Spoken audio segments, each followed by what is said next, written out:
بسم اللہ الرحمن الرحیم۔ السلام علیکم ناظرین، آپ دیکھ رہے ہیں پازیٹیو پاکستان۔ میں ہوں آپ کا میزبان حافظ زمان۔ ناظرین، سینٹ الیکشن کی وجہ سے سیاسی گہما گہمی عروج پر ہے، کیونکہ 12 مارچ 2021 کو سینٹ کا الیکشن ہونے جا رہا ہے، چیئرمین اور ڈپٹی چیئرمین کا۔ اگر ہم اس پہ بات کریں تو پاکستان تحریک انصاف اس وقت اقلیت میں ہے۔ کیا وہ اپنی اخلاقی سیاست سے اقلیت ہونے کے باوجود جیت جائے گی؟ کیونکہ اگر اس کے پرانے الیکشن پہ بات کی جائے تو 2018 کے الیکشن میں پی ٹی آئی کے جو امیدوار تھے چودھری سرور پنجاب سے، تو پنجاب میں اس وقت پی ٹی آئی کے جو ایم پی ایز کی تعداد تھی وہ 30 تھے، لیکن چودھری سرور صاحب اپنی اخلاقی سیاست کی وجہ سے وہ الیکشن جیت گئے۔ وہ 46 ووٹس لے کر الیکشن جیت گئے۔ وہ 16 بندے کہاں سے آئے؟ وہ اخلاقی سیاست سے آئے۔ اگر ہم 2018 کی بات کریں صادق سنجرانی صاحب کے الیکشن کی، تو تب بھی وہ پی ٹی آئی اخلاقی سیاست سے جیتی تھی۔ تو کیا آج بھی پی ٹی آئی یا حکومتی اتحاد اپنی اخلاقی سیاست سے جیت پائے گی؟ سارے سینیریوز پر بات کرنے کے لیے پروگرام میں موجود ہیں جناب سینئر اینالسٹ ڈاکٹر نواز عکاش صاحب۔ سر بہت بہت شکریہ پروگرام میں تشریف لانے کے لیے۔ سر، کل حکومتی اتحاد صادق سنجرانی صاحب اور پرویز خٹک صاحب ملے ہیں جی مولانا عبدالغفور حیدری صاحب کو کہ آپ ڈپٹی چیئرمین بن جائیں سینٹ کے اور ہمیں ووٹ دے دیں۔ اس کے بارے میں آپ کا کیا خیال ہے؟ سب سے پہلے تو میں آپ کا شکریہ ادا کرتا ہوں زمان صاحب کہ آپ نے ٹائم دیا۔ دوسری بات یہ کہ حکومت عمران خان صاحب جب سے حکومت میں آئے ہیں، حکومت میں آنے سے پہلے تک یہ ڈیزل پرمٹ کا شور کرتے ہیں جی مولانا ڈیزل۔ معذرت کے ساتھ مجھے یہ لفظ استعمال نہیں کرنے چاہیے، لیکن میں ان کے لفظ استعمال کر رہا ہوں کہ مولانا ڈیزل کہتے تھے جی یہ ان کو ڈیزل پرمٹ دے دیں، یہ راضی ہیں۔ جی جی، یہ کرپٹ ٹولہ ہے۔ یہ جو اپنے شیخ رشید صاحب ہیں، انہوں نے کہا تھا کہ مولانا فضل الرحمان وہ سیاسی تالا ہیں جن کو ہر چابی لگ جاتی ہے۔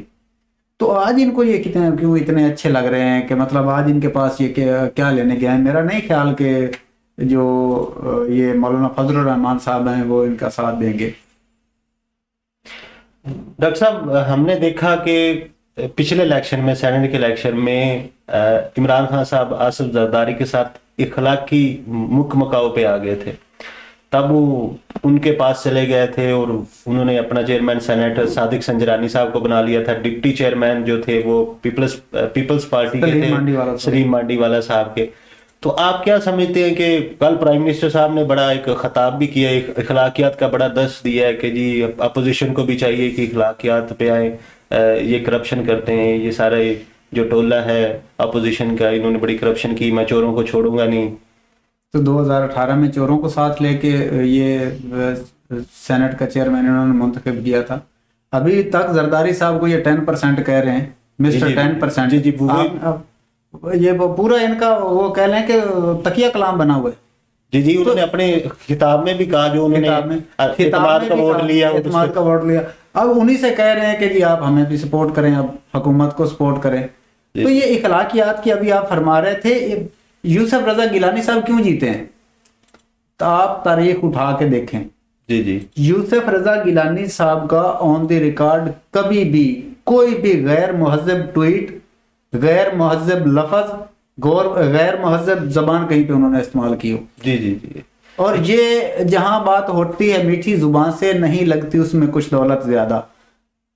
جی جی، ان کا لہجہ ہے، ان کا اخلاق ہے، ان کو دولت نہیں لگانی پڑتی، ان کا اخلاق ہی کام کر جاتا ہے۔ اچھا، گیلانی صاحب کی آپ نے بات کی تو میں ایک چیز سوچ رہا تھا کل بھی کہ گیلانی صاحب کے مقابلے میں سینٹ کے الیکشن میں حفیظ شیخ تھے، جو ان کے ہی جو تھے منسٹر تھے خزانہ کے۔ جی جی، گیلانی صاحب کے دور کی بات کر رہا ہوں، جب وہ پرائم منسٹر تھے۔ جی جی، تو یہ وزیر خزانہ تھے حفیظ شیخ صاحب۔ ابھی ان کا مقابلہ ہے کیونکہ پی ڈی ایم نے ان کو متفقہ طور پہ اپنا امیدوار ظاہر کیا ہے چیئرمین سینٹ کے لیے، گیلانی صاحب کو۔ تو ادھر سے صادق سنجرانی صاحب ہے، اور مزے کی بات ہے کہ صادق سنجرانی صاحب جب گیلانی صاحب پرائم منسٹر تھے تو یہ ان کے شکایت سیل کے انچارج تھے، تو وہ مجھے آپ کے ساتھ بیٹھ کے وہ ایک شعر یاد آ گیا، کہتے اپنے ہی ہاتھوں سے تراشے ہوئے پتھر کے صنم، آج بت خانے میں بھگوان بنے بیٹھے. جی جی. تو یہ کیا گیلانی صاحب سوچتے ہوں گے کہ جی یہ کیا ماجرا ہو رہا ہے میرے ساتھ؟ اصل میں یہ جو بدقسمتی یہ ہے کہ میں نے پہلے بھی گزارش کی تھی کہ جو یہ خطہ ہے نا، جی اگر سیاست مفادات کی سیاست ختم ہو جائے جی تو جمہوریت جیسا خوبصورت نظام کہیں نہیں ہے. بالکل. یہ مفادات کی سیاست ہے، جی جی یہ انا کی سیاست ہے، یہ شخصیت پرستی ہے. سیاست ہوتی ہے وطن پرستی کی، شخصیت پرستی کی سیاست نہیں ہوتی. آپ ملک کا مفاد دیکھیں، آپ کسی ایک آدمی کا مفاد نہ دیکھیں. یہ ذاتی مفاد دیکھتے ہیں کہ وہی بات ہے کہ چڑھتے ہوئے سورج کے پجاری. جی جی بالکل. جب تک یہ نظام چلتا رہے گا ایسے ہی ہے. جو دیکھتے ہیں جو پلڑا بھاری ہے اس طرف ہو جاتے ہیں. کیونکہ یہ تو تاریخ گواہ ہے، یہ تو اللہ تعالیٰ کا کرم ہے، ایک سسٹم ہے جو چلا آ رہا ہے. لا الہ الا اللہ محمد رسول اللہ جس کے نام پہ بنا ہے تو اسی کے آسرے پہ چلا آ رہا ہے ملک. ڈاکٹر صاحب آپ نے ابھی فرمایا کہ پلڑا باری، تو ہم نمبر گیم پہ بات کر لیتے ہیں کہ اگر ویسے تو کہتے ہیں جی 47 ہے حکومتی اتحاد کے پاس، 53 ہے جی پی ڈی ایم کے پاس، اپوزیشن کے پاس. لیکن میں تھوڑا سا اس کو تھوڑا سا وضاحت کر دیں کہ میرے خیال سے 48 ہے جی اور 50 کیا ہے، 50 ہے پی ڈی ایم کے پاس، 48 ہے جی حکومتی اتحاد کے پاس. کیونکہ اسحاق ڈار صاحب بھی ووٹ ڈالنے نہیں آئے ڈالنے اور جماعت اسلامی والے جماعت اسلامی، اور ایک جو ہے وہ آزاد رکن ہے جی سینٹ کا. جی جی. تو ابھی اگر پی ڈی ایم والے بھی تو چلو وہ تو ہے، ان کی تو سیاسی برتری ہے جی، وہ نمبر گیم ان کے پاس زیادہ ہے. صادق سنجرانی صاحب بھی ووٹ مانگ رہے ہیں، تو کیا جیت سکتے ہیں صادق سنجرانی صاحب؟ اگر تو صادق سنجرانی صاحب جیت گئے تو یہ ضمیر کا ووٹ ہوگا. میں اپنے لفظ نہیں بول رہا، میں انہی کی قیادت کے الفاظ کہہ رہا ہوں کہ اگر صادق سنجرانی صاحب جیت جاتے ہیں تو یہ جی ضمیر کا ووٹ دیا لوگوں نے. بڑے مزے کی بات ہے گیلانی صاحب جیت جائیں گے، اور اگر گیلانی صاحب جیت گئے تو یہ ہارس ٹریڈنگ ہے. یہ آپ بڑی عجیب بات کر رہے ہیں کہ اگر سنجرانی صاحب جیت جائیں، یعنی کہ وہی وہ بات ہوگی کہ جو 64 ووٹ والے ہار گئے تھے 2019 میں اعتماد کے ووٹ میں، ٹھیک ہے، تو وہ تب ضمیر کا ووٹ تھا. تو ابھی آپ کہہ رہے ہیں کہ ہارس ٹریڈنگ ہوگی اگر گیلانی صاحب جیت جائیں تو. یہی بات ہے نا. فوزیہ ارشد صاحبہ جیتی ہیں، جی جی بالکل، وہ وہیں پہ جیتی ہیں، وہ جیت گئی ہیں، وہ ضمیر کا ووٹ ہے. گیلانی صاحب جیت گئے ہیں تو یہ دھاندلی ہو گئی ہے. جی جی. تو یہ اسی پارٹی سے ان کا تعلق ہے. یہ اگر جیت گئے تو یہ ضمیر کا ووٹ ہوگا، اگر یوسف رضا گیلانی جیت گئے تو یہ دھاندلی ہو جانی ہے جی. یہ ہارس ٹریڈنگ ہے. اچھا ڈاکٹر صاحب، صادق سنجرانی صاحب کیونکہ 2 ووٹ زیادہ ہے گیلانی صاحب کے پاس، تو اگر صادق سنجرانی صاحب جیت جاتے ہیں تو آپ کہتے ہیں کہ ہارس ٹریڈنگ نہیں ہوگی. یہ آپ میری بات نہیں سمجھ رہے. میں واضح الفاظ میں نہیں کہنا چاہتا کہ آپ پورے ملک کو پتہ ہے، ساری سیاسی جماعتوں کو پتہ ہے کہ پی ڈی ایم کے پاس ووٹ بینک جو ہے ان کا زیادہ ہے، جیت ان کی بنتی ہے جی.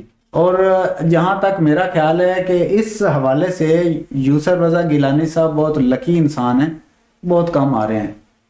اور میں نے آپ کو بتایا بھی تھا کہ یہ وننگ کارڈ کے طور پہ جماعت میں سمجھے جاتے ہیں. بالکل بالکل. اگر پچھلے الیکشن میں بھی یوسف رضا گیلانی صاحب کی جگہ پہ کوئی بھی اور ہوتا تو نتیجہ بالکل مختلف ہوتا. بالکل ٹھیک ہے. شبلی فراز صاحب کا آپ نے فرمان سنا کہ حفیظ شیخ صاحب کو جتوانے کے لیے ہم ہر حربہ استعمال کریں گے. اب پیچھے کیا رہ گئے؟ یعنی اس کا کیا مطلب ہے کہ ہم ہر حربہ استعمال کریں گے؟ آپ یہ فرما رہے ہیں کہ ہارس ٹریڈنگ نہیں ہوگی. میرا سوال سر وہی پہ ہے. سر میری آپ گزارش سنیں. اگر حفیظ شیخ صاحب جیت جاتے ہیں تو ہارس ٹریڈنگ نہیں ہوگی حکومت کے کہنے کے مطابق. جی جی. اگر وہ جیت جاتے تو حفیظ شیخ صاحب، صادق سنجرانی صاحب جیت جائیں تو ہارس ٹریڈنگ نہیں ہوگی، ضمیر کا ووٹ. اگر یوسف رضا گیلانی صاحب جیت گئے تو یہ ہارس ٹریڈنگ ہے. یہ بکے ہوئے لوگ تھے جو ان کے پاس چلے گئے. ڈاکٹر صاحب یہ ایک عجیب بات آپ کر رہے ہیں کہ ہارس ٹریڈنگ. آپ مجھے یہ بتا دیں کہ وہ پھر اللہ واسطے کا ووٹ دے رہے ہیں ان کو. اللہ واسطے کو ووٹ نہیں دے رہے. میں نے آپ کو مثال دی ہے فوزیہ ارشد صاحبہ والی جی جی کہ وہ جیتی ہیں تو ضمیر کا ووٹ، کیونکہ وہ حکومت میں ہے. جو اپوزیشن میں ہے اگر وہ جیتے ہیں تو ہارس ٹریڈنگ ہوئی ہے. جی جی ٹھیک ہے. پھر اس کے بعد ایک بڑا جذباتی بیان آیا وزیر اعظم صاحب کا.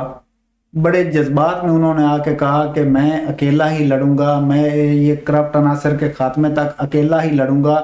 جو لوگ ادھر چلے گئے ہیں ایسے کرپٹ لوگوں کی ہمیں ضرورت ہی نہیں ہے. تو بالکل ٹھیک 2 گھنٹے کے بعد انہی کرپٹ لوگوں کے پاس پوری صداقت اور پوری امانت ان کے پاس پہنچی ہوئی تھی کہ آپ ہمیں سپورٹ کریں. صادق اور امین. انہوں نے کہا تھا چوروں کو بھی نہیں چھوڑوں گا. ہاں انہوں نے کہا تھا چوروں کو نہیں چھوڑوں گا، تو وہ نہیں چھوڑ رہے، ان کے ساتھ ہیں. آپ بات سمجھے نہیں. تو انہوں نے کہا تھا کہ میں چوروں کو نہیں چھوڑوں گا. جی جی تو ظاہری بات ہے ان کے کاغذوں میں کل تک جن کو وہ چور کہہ رہے تھے تو آج ان کے ساتھ ہیں. ان کو کب چھوڑا ہے؟ وہ کہہ رہے ہیں آپ ہمارے ساتھ رہیں. صحیح، بہت شکریہ. ناظرین، ہماری اخلاقی سیاست اور مفادات کی سیاست کہاں پر ہے؟ اور اگلے الیکشن میں جو 12 مارچ کو ہونے جا رہا ہے وہاں پر اخلاقی سیاست کی فتح ہوتی ہے یا ڈاکٹر صاحب کے کہنے پہ ضمیر کا ووٹ پڑتا ہے یا ہارس ٹریڈنگ ہوتی ہے؟ ان سب کو جاننے کے لیے اور ہماری لائیو ٹرانسمیشن دیکھتے رہیے گا. تب تک کے لیے اجازت دیجیے. اللہ حافظ.